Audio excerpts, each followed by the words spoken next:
Olá, que bom que vocês estão aqui. Eu sou a Maria. Eu sou a Érica, deixa eu já me apresentar, né? Eu sou uma profissional coach, auto-coach e especialista em coach educacional. Então eu estou aqui, né, fazendo parceria aí com as meninas. Temos a Raquel atrás das câmeras. Olá.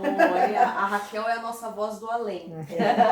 A Raquel é historiadora, pedagoga, né, diplomada E voz do além. pela E voz do Voz do além. Além. A gente está junto hoje para falar um pouco de educação, né, com a riquíssima contribuição da Érica, né, que é coaching, especialista na área da educação, que é muito importante. A gente tem uma interdisciplinaridade, Não é? aqui, né, o que a gente tanto defende na educação, trazendo aí para vocês nesse vídeo, tá? Hoje o nosso tema nós somos da Rama, né? Acho que é importante falar. A Rama é uma empresa que está super preocupada, que ama educação e que está aqui para trazer conteúdo de valor para você nessa área. Hoje a gente vai falar um pouquinho de projetos de trabalho, que é um tema bastante explorado na educação, explorado do ponto de vista de falado, né? Mas que a gente acredita que precisa de mais aprofundamento, mais pesquisa, porque é uma metodologia extremamente interessante, mas também é complexa, né? Não é tão simples o quanto parece. A nossa abordagem de hoje, né, ela traz como tema projetos de trabalho. Por que projetos de trabalho? Projeto que vem da ideia de organizar, projetar, né, algo que você quer executar lá na frente. E de trabalho, que não tem relação direta com dinheiro, né? Como a gente pensa, né? Trabalho, capital, dinheiro, não tem relação, tá? Projeto, né? É algo que dá forma, é uma ideia, um projetar algo que a gente vem executar no futuro, tá bom? E trabalho não vem de relação monetária, de dinheiro, capital, nada disso. O trabalho aqui, ele tá no sentido da natureza humana, né? O homem, é inato ao homem sempre querer transformar algo. Essa característica humana, né, é chamada trabalho.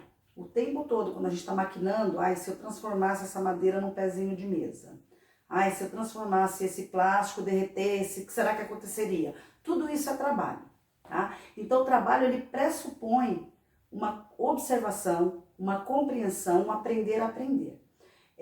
O trabalho, ele pressupõe pesquisa, porque você maquina. E se eu fizesse isso, se eu fizesse aquilo, e você vai para o teste, tá? Dessa concepção de trabalho, baseado nessa concepção de trabalho que se nomeia projeto de trabalho, que é o que o Hernandes utiliza, né? Para falar de projetos escolares, ele chama de projetos de trabalho, tá bom? Mas que metodologia é essa de projetos, né? Que hoje está tão em alta, todo mundo fala de projetos. Será que a gente faz projeto da forma que tem que fazer projeto? Será que a gente está fazendo da forma correta?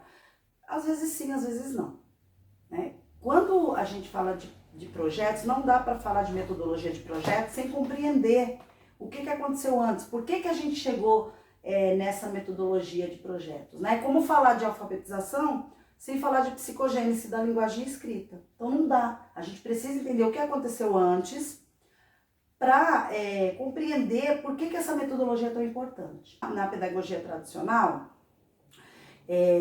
a gente tinha uma coisinha que era o conteúdo, né? Que nós, a maior parte de nós passou por esse tipo de educação. E esse conteúdo era extremamente rígido, fixo e unilateral, de uma verdade só, né? Então, aquilo estava posto, aquilo era verdade absoluta e não era permitido questionamento. Porque, na verdade, o que estava em voga ali não era exatamente o conteúdo, né? Mas era uma briga de poder. Era a função hierárquica que cada um tinha dentro da escola.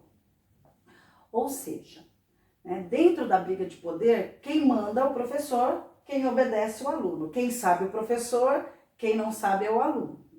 Então, não importa se você achasse estranho ou não, não era permitido o questionamento, né, a partir daquele conteúdo. Tanto que as questões eram extremamente fechadas, a gente tinha que responder, cada professor, a gente tinha que levar em conta as pessoalidades, né? Se ele gostava que respondia inteiro ou pela metade, se a gente tinha que voltar lá no começo, porque o rio é azul, por quê? né? Tudo isso era levado em consideração na hora de uma correção. E não exatamente se você sabia ou não a resposta. Desde da sua letra mais redonda, da quantidade de resposta. Então era de uma arbitrariedade muito grande, tá? Aí veio, né, não veio logo em seguida, mas a gente já vai para a escola nova para a gente poder entender essa metodologia de projetos. Lá na escola nova, começa a se pensar, né? Não, o professor não é o centro do processo. O centro do processo é o método.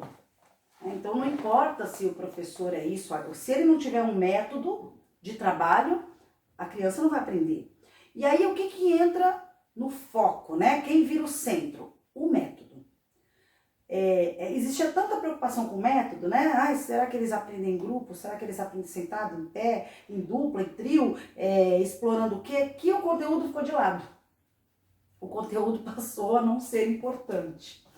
E aí a gente tem o esvaziamento de conteúdo. O Demerval Saviani, né, ele vai até falar sobre isso, ele vai dizer que isso é muito sério, porque a função da escola, número 1, é trabalhar o conteúdo sim. Né? Não daquela forma tradicional, mas a função número 1 é trabalhar o conhecimento elaborado. E se a gente esquece o conteúdo, como que a gente trabalha o conhecimento elaborado? Tá? E nessa perspectiva, a metodologia de projetos, ela vem para contemplar, vamos dizer assim, tanto os conteúdos quanto uma metodologia diferenciada. Uma metodologia, vamos dizer assim, mais contextualizada. Tá? Por quê? Até então, o que estava permeando todo o processo? O que acontecia dentro da escola, os conteúdos escolares, o aluno, a sociedade era algo do além, fora dos muros da escola. Né? A metodologia de projetos, ela vem para dizer que o homem é um ser social, que não adianta nada aprender conteúdo de livro sem saber como isso repercute no mundo real, como que eu aproveito disso para fazer mudanças na minha comunidade, na minha sociedade. Ela vem, essa metodologia, ela vem com uma base assim, bem sólida, né? Que é a interação, porque a partir do momento que você aprende com o outro, senta junto, faz pesquisa, a interação ela é forte, e na perspectiva de contextualização mesmo, contextualizar, compreender. Então, os conteúdos, eles deixam de ser algo morto, posto e terminado, e eles passam a ser algo a ser explorado, ferramentas para você solucionar problemas. Porque o projeto ele vai trabalhar basicamente com solução de problema. Se não tem um problema, uma situação problema, não tem projeto. Fazendo um adendo aqui,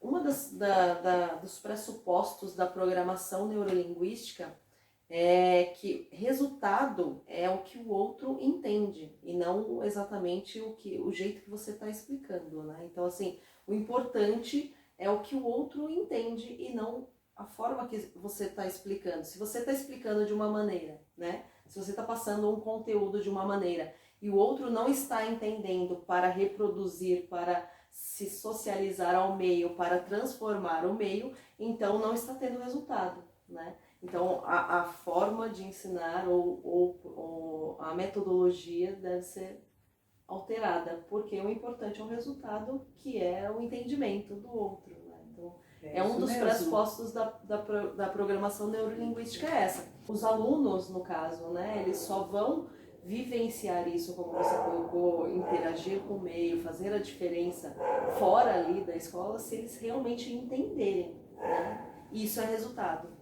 É isso. E aí a gente vai entrar, né, que a sua área vai abordar dessa forma, que é muito parecido com o que a pedagogia vai dizer. Né? Que a gente vai até usar um termo chulo aqui, né? Ensinagem versus aprendizagem, né, Raquel, que a gente discutiu outro dia. Então, às vezes a gente fica muito preocupado com as dificuldades de aprendizagem das crianças, né? É legítimo isso. E a gente fica extremamente, né? Nós ficamos extremamente preocupados, como eu vou ensinar, como eu vou fazer. Esquece de prestar atenção como ele aprende, né? Exatamente. Como ele aprende, na verdade, é que vai levar, né? Vai levá-lo a dominar aquilo e usar com propriedade. E não exatamente como nós ensinamos. E partindo desse pressuposto, cai por terra que o professor é o centro. E uma coisa bem legal na metodologia de projetos, e aí não vou me apegar muito à palavra, né? Não estou dizendo que chamar o aluno de aluno é um problema, Sim. Mas acho que é legal a gente pensar, né? Então, a palavra aluno, ela pressupõe alguém sem luz, né? O sem Alunos. conhecimento, né? É isso mesmo. E aí seria, então, o professor, esse indivíduo que teria a luz, seria o detentor do conhecimento. Então, quando a gente pensa em projeto, a gente não pensa no aluno e sim no estudante, né? O indivíduo que está ali em condições que é apto a fazer uma pesquisa, a fazer indagações, a ter dúvidas, a criar reflexões, então muda completamente. Aí tem um deslocamento dessa figura do professor como o único que ensina para um indivíduo que também aprende durante o processo do projeto. E isso fica muito bacana, porque você não precisa ter todas as respostas ali prontas. O que não significa que o professor não deve ter o conhecimento, porque, de novo, né, alguma coisa aconteceu no meio do caminho, nessa linha histórica que a gente está falando, que, por vezes, o papel da escola e do professor entrou em conflito com o conhecimento e com o conteúdo, e não é essa a nossa proposta, né? Isso. É claro que o conhecimento e o conteúdo, eles devem fazer parte... vamos dizer assim, da caixa de ferramentas do professor, mas ela não deve ser um peso como se só o professor tivesse que ter todas as respostas e todas as dúvidas durante a ocorrência do projeto. É isso aí, tá vendo? A gente tem uma câmera woman nerd. Quando ela começou a falar, quase que eu fiz assim, né? E é exatamente isso, né? Quando a gente fala de... É bem interessante essa colocação, né? Porque as disciplinas, elas deixam de ser, vamos dizer, o centro, né? Para ser ponto de referência. Na verdade, ponto de referência. Porque quando eu tenho algo, por exemplo, das ciências naturais, as ciências naturais passam a ser um ponto de referência, mas não significa que eu não possa explicar por um outro caminho a mesma situação. Né? Quando a gente fala, né, sei lá, por exemplo, de vulcão, a gente pode usar tanto as ciências naturais quanto a geografia, a história, depende da abordagem que você vai fazer, depende do que você quer saber, né? Quando a gente fala de projeto, a gente está falando de pesquisa. Às vezes a curiosidade do aluno com relação ao vulcão não é a geografia que vai responder, né? São as ciências naturais. Ele quer saber, sei lá, da lava vulcânica, do que ela é composta. Nisso a geografia não vai conseguir ajudar.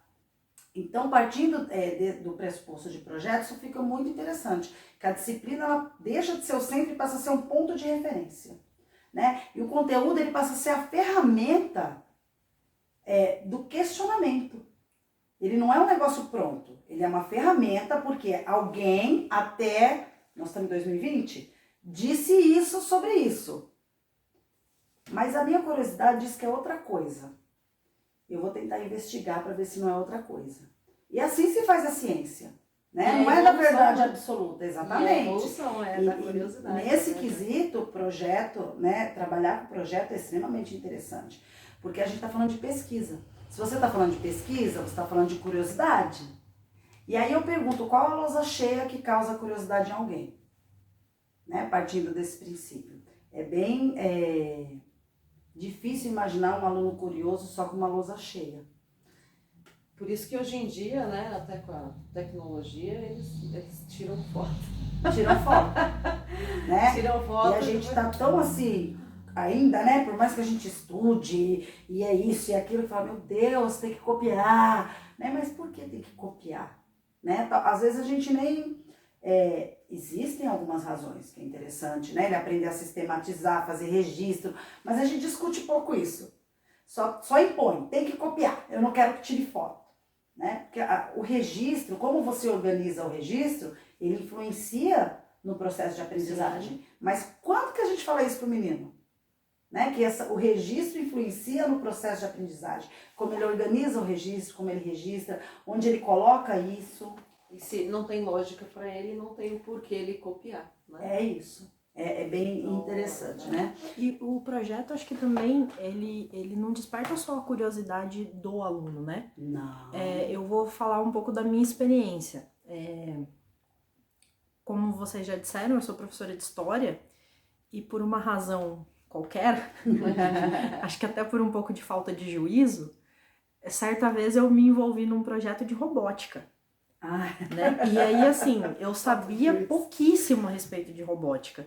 E ao final do projeto, que estava sendo desenvolvido com alunos do 5º até o 7º ano, a gente conseguiu fazer uma mini cidade que tinha postes de energia que acendiam e tinha uma cancela que levantava com um sensor de aproximação.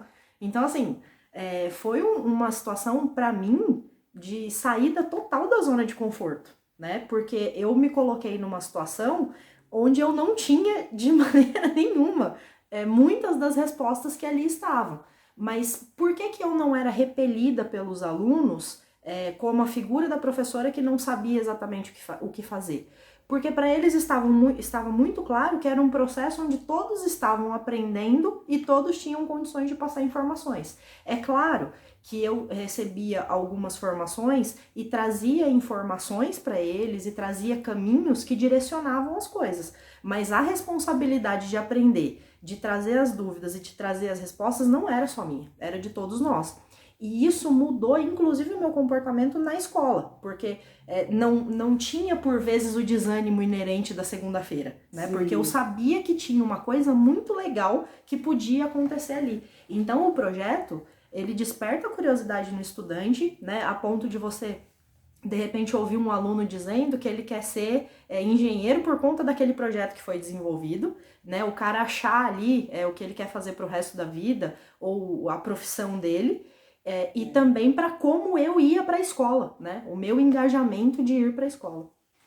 E como coach, né? Uma das coisas que eu sempre falo para os meus coaches é que o teu maior inimigo é a sua zona de conforto. Ah, com certeza. Sempre, né? A zona de conforto não te traz evolução, né? Você fica engessado como a educação foi por muito tempo. Né? É isso. É a zona de conforto. E o projeto, ele evita isso, né? Exato. Porque se você está em pesquisa... Porque o conteúdo, ele vai ser debatido o tempo inteiro. Isso que é legal, né? Não é o conteúdo, olha, gente, a Terra é redonda, ponto. Né? A Terra é redonda e vamos mostrar por que é redonda. Exatamente. Aí vem... Não dá pra perder a piada. Será que ela é redonda?